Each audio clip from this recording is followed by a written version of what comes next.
Okay, latest news ಬಂದ್ಬಿಟ್ಟು rain Reynolds ಅವರ Instagram account ಅಲ್ಲಿ ಈ ಫೋಟೋನ ಪೋಸ್ಟ್ ಮಾಡಿದ್ದಾರೆ. ಈ ಫೋಟೋನ ಅವ್ರೇನಾದ್ರು ಡೆಡ್ಪೂಲ್ ಅಂಡ್ ವುಲ್ವರಿನ್ ಟೈಮಲ್ಲಿ ಪೋಸ್ಟ್ ಮಾಡಿದ್ರೆ ಇದು ಡೆಡ್ಪೂಲ್ ಅಂಡ್ ವುಲ್ವರಿನ್ದು ಟೀಸು ಆ ಥರ ಅನ್ಕೋಬೋದಾಗಿತ್ತು. ಇಲ್ಲ ಏನಾದ್ರು ಸೆಟ್ದು ಒಂದು ಫ್ಲಾಗ್ ಪಿಕ್ ಅಂತ ಅನ್ಕೋಬೋದಾಗಿತ್ತು. ಯಾಕಂದ್ರೆ ಈ ಫ್ಲಾಗ್ ನ ಎಲ್ಲಿ ಯೂಸ್ ಮಾಡಿದ್ರು ಅಂದ್ರೆ ಡೆಡ್ಪೂಲ್ ಅಂಡ್ ವುಲ್ವರಿನ್ ಮೂವಿಲಿ ಕೆಸೆಂಡ್ರಾ ನೋವಾ ಅವರ ಫುಲ್ ಕ್ಯಾಂಪೇನ್ ಅವ್ರದ್ದು ಏನಿತ್ತು ಫುಲ್ ಗ್ರೂಪ್, ಆ ಗ್ರೂಪ್ ಇದನ್ನ ಯೂಸ್ ಮಾಡ್ತಿತ್ತು. ಈ ಫ್ಲಾಗ್ ನ ಅವೆಂಜರ್ಸ್ ಸಿಂಬಲ್ ನ ಹೊಡೆದಾಗ ಅದ್ರ ಮೇಲ್ಗಡೆ ಎ ಅಂತ ಬರ್ಬಿಟ್ಟು ರೌಂಡ್ ಆಗಿ ಹಾಕಿದ್ರು. ಈ ಸಿಂಬಲ್ ನ ಇವಾಗ ರೈನ್ ರೆನಾಲ್ಡ್ಸ್ ಅವರು ಇವಾಗ ಪೋಸ್ಟ್ ಮಾಡಿದ್ದಾರೆ.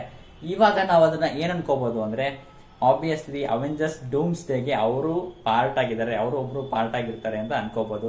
ಇದನ್ನ ಟೀಸ್ ಮಾಡಿದ್ದಾರೆ ರೈನ್ ರೆನಾಲ್ಡ್ಸ್ ಅವರು. ನಿಮ್ಗೆ ಅನಿಸ್ತಾ ಇದ್ರ ಬಗ್ಗೆ ಕೆಳಗೆ ಕಮೆಂಟ್ ಮಾಡಿ.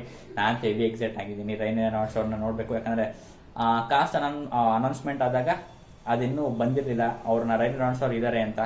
ಇವಾಗ ನೆಕ್ಸ್ಟ್ ಇನ್ನೊಂದು ಒಂದು ಕ್ಯಾಸ್ಟ್ ಅನೌನ್ಸ್ ಮಾಡ್ಬೋದು, ಅದರಲ್ಲಿದ್ರು ಇರ್ಬೋದು, ಹೇಳಕ್ಕಾಗಲ್ಲ. ಒಟ್ಟು ನಿಮ್ಗೆ ಅನಿಸುತ್ತೆ ಕೆಳಗೆ ಕಮೆಂಟ್ ಮಾಡಿ.